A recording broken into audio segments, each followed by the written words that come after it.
Hi, Osler. Thank you for sending these. I don't understand what happened. You kept sending us emails, but there were no attachments. So I'm glad that we finally got that covered and that you've submitted your essays. Let's take a look at what you've written here. It's a two-question essay about father staying at home. Let's see what you wrote.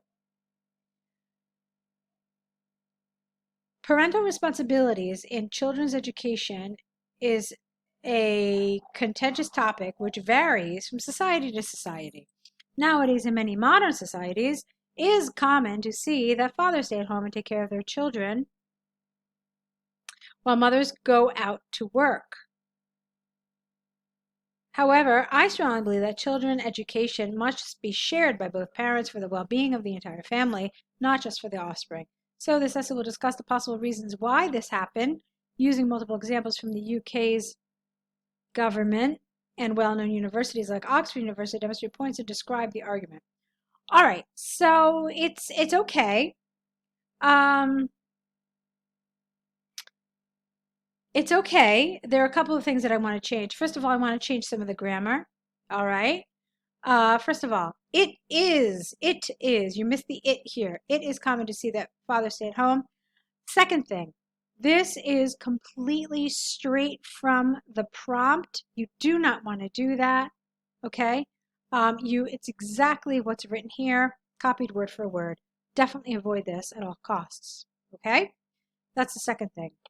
Then, this sentence is really, I don't know, kind of irrelevant. They didn't ask you what your opinion was about the fact that fathers are staying at home.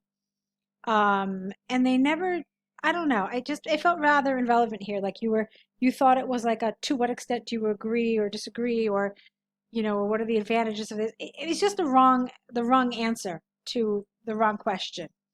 Okay? So, that's the next thing that I want to tell you about here. And then I also didn't like this children's education. They're not just talking about education. A better word would have been upbringing.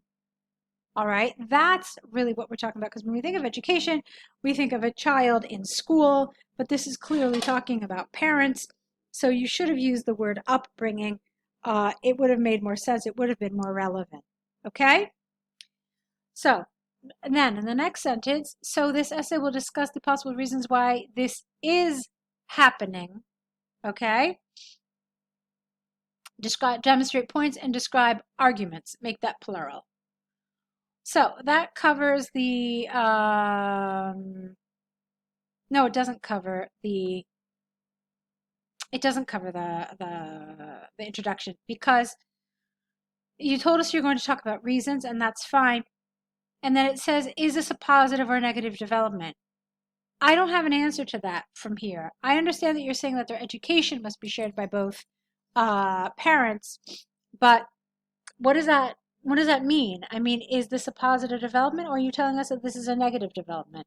So, like I said, because that's not the question they asked you, this isn't really an appropriate position to answer this question. Okay. All right, now we can move on from the introduction. So let's talk about this word here, firsts. We don't say firsts, we say first, okay, or firstly.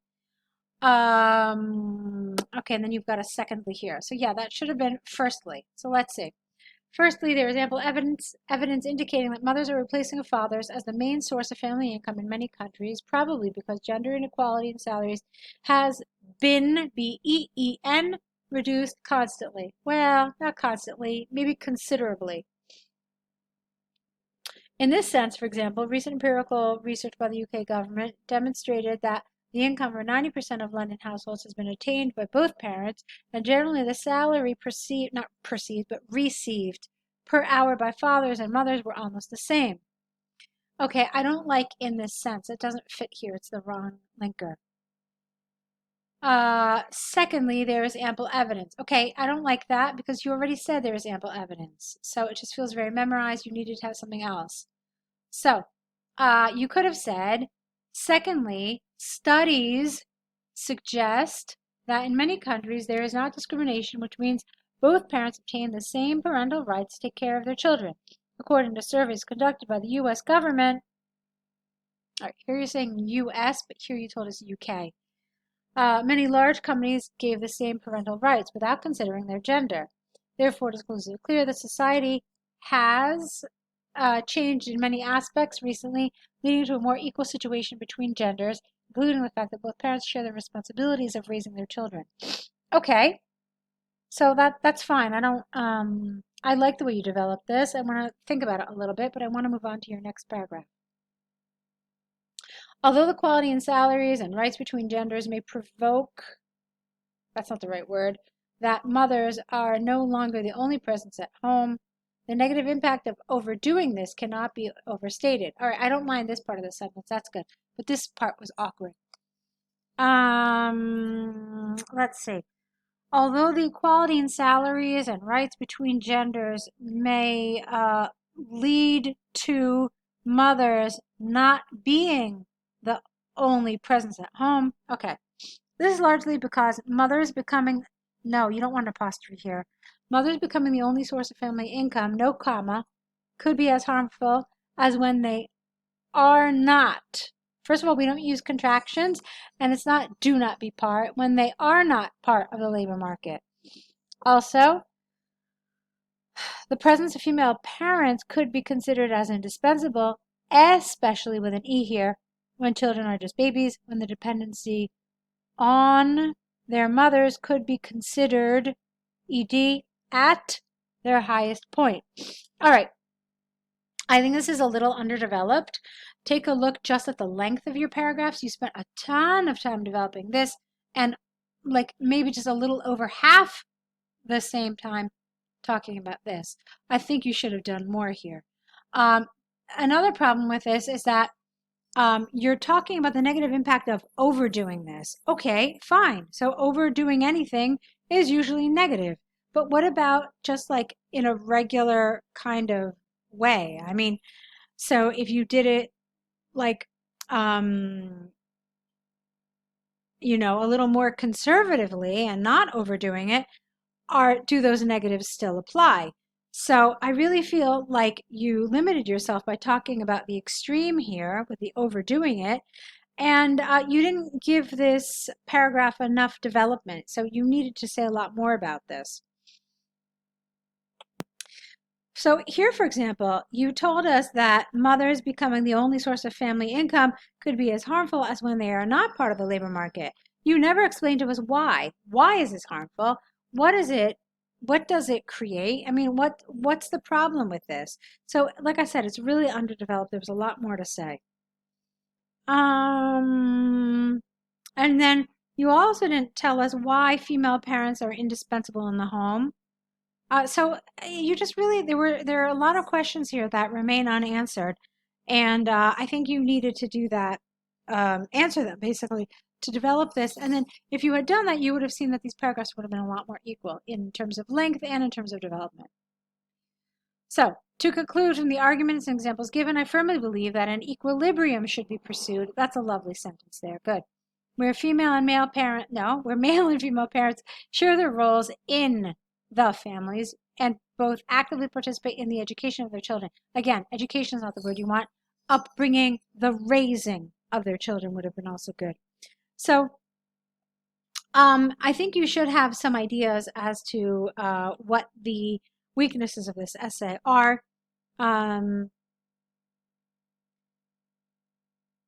Task achievement for sure, especially as far as this paragraph is concerned, and then some grammatical things as well. And just, but task achievement is a big one. So let's move on then to your task 1. All right, here we've got the rainfall in the UK. Let's see what you said. The graph shows rainfall measures in milliliters for England, Scotland, and Wales in 2018. As can be seen from the line graph, there is no clear trend due to the constant fluctuations month to month for 2 of the countries previously mentioned. First, in the case of, not for, in the case of England and Scotland, increases and decreases were alternated the whole year. Both countries reached 2 rainfall peaks that year. July and September were the months when it rained the most in England, comma, reaching 130 milliliters, whereas, no comma here, March and October were the upper points for Scotland, reaching 132 milliliters. Okay, I don't understand your paragraphing. You need to remember that your introduction needs to be its own paragraph. What I would accept is having the introduction and the overview in the same paragraph. But this organization is really rather strange. Now, paragraphing is not considered extremely important in task 1, but if you are aiming for one of those higher band scores, you are going to need logical paragraphing. So if a 7 or an 8 is something you're trying to get, then absolutely you must paragraph well. Then this, so check it out. This is your introduction, right? So fine. And then here, I kind of felt like it was an overview. So there's no clear trend. But then the paragraph continued. If this was your overview, like I said, you should have stopped right here and then started a new paragraph. Let's see. And here you're essentially giving us something that reads like an overview because you're telling us the main overall things that happened, but I don't know. It's really rather confusing organization of this. You know what? Let me continue on to your next paragraph and then we'll talk a little bit more about this. So in the case of Wales, the first 7 months of the year were alternated by increases and decreases in rainfall, reaching a peak in July of 132 milliliters. The rest of the year, in August, September, and October, the precipitation level declined constantly to reach below the level of 50 ml in each month. I don't understand that. Wales? What are you saying here? You're saying the rest of the year, so after July, it declined constantly to reach below 50 each month. That's not true. The rest of the year so look at this. I think I know what you're trying to say. You're trying to talk only about August, September, and October. So since that's the case, you did not need this expression, the rest of the year. What you should have just done is started your sentence in August, September, and October, the precipitation level, and that's not true. It didn't decline constantly because that means that from August it continued to decline. That's not the case. You actually have a plateau here. So what you really mean to say here is that in August, September, and October, the precipitation remained stably under 50 milliliters each month. Okay? Or it remained constantly under 50 ml. So finally in November, Wales showed an increase in the precipitation level and then a decline in December. Okay? To where? You don't tell us where those figures are. Especially December, that's something I want to know. Because there are some key points here that are worth mentioning in this line graph. We're going to talk about them in a minute. So overall, in the line graph, it was showed that the precipitation level for England and Scotland fluctuated the whole year, reaching 2 peaks for each country in the whole year. You said that in the whole year, repetitive. And then Wales showed several fluctuations. However, rainfall decreased with a D to 50 ml and remained constant from August to October that year. Okay. So, there's clearly no one way to write any task 1. All right, and I will not tell you that there is one right way. There are some ways, though, that lend themselves to better organization, to more coherent organization, and a more cohesive task 1. So I want to, if it's okay with you, give you some suggestions on how I would have liked to see this organized. So first of all, as I already mentioned, I would have given the introduction. Your introduction was fine. Okay, and then I would have given my overview. Now, personally, what do I think is an appropriate overview here? Well, there are a few. Clearly, I would talk about the fluctuation. All right, so I would say that all 3 countries fluctuated throughout the year, but then I would add this. On average, England had the highest rainfall. Now, how can I say that? Because it doesn't have any of those lows that the other countries have. So if you were to average, if you were actually to do the math, you would say that England had the highest average rainfall. It never fell below 75, okay? Whereas the other two did. So that's what an overview would look like. It would say that there was considerable, overall, there was considerable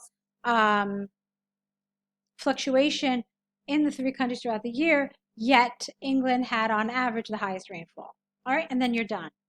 Then you have some choices. You can do this in a couple of different ways. But first I want to talk about what I think the key pieces of information are in this graph. You have 36 pieces of information, right? So you have 12 pieces for each country. You're not going to talk about 36, that's obvious, but there are some features that you need to talk about in each one. So for me, what are the important ones? Well, for each country, it's the beginning and the end. Why? Well, because this is basically telling you a story. It's telling you a story of rain throughout the year. And when someone tells you a story, we usually want to know the beginning and we most certainly want to know the end. So it's important to include those pieces of information. However, within the year, there are some other important parts to the story. For me, those important parts are all those highs and all those lows. So telling you what that means practically, for England, I pinpoint around 5 points that are worth mentioning. So here they are. 1, 2, 3, 4, 5. Why? Because you've got the beginning, you've got the end, you've got the low, and then you have these 3 peaks, the last one of which coincides with the end of the year. Okay? So it's essentially, yeah, I guess it's 1, 2, 3. Yeah, it is. It's 1, 2, 3, 4, 5 points. Okay? As far as Scotland is concerned, you've got 1, 2, 3, 4, and then 5. Wales, it's similar. You've got 1, 2, 3, 4, because this is the only time we see a constant figure, and then 5. So those are the things that I would talk about. And it becomes easy to kind of organize this when you do that. I would probably, I don't know, I would either start off with England, but logically you should start off with Scotland since it starts the year at the highest figure. Okay, and in my logic, that's usually where I start. So I would start by saying that of the 3 countries, Scotland is the country that started the year with the highest rainfall at 100 and, what is that, 120 ml. Okay, then it had a low, then it had an increase the following month, okay, etc., etc. So that's how I would do this. Okay, so I hope that's helpful. I hope that gives you some ideas on how you can organize this and how you can improve your task 2 as well. Let's see more work from you, and lots of luck.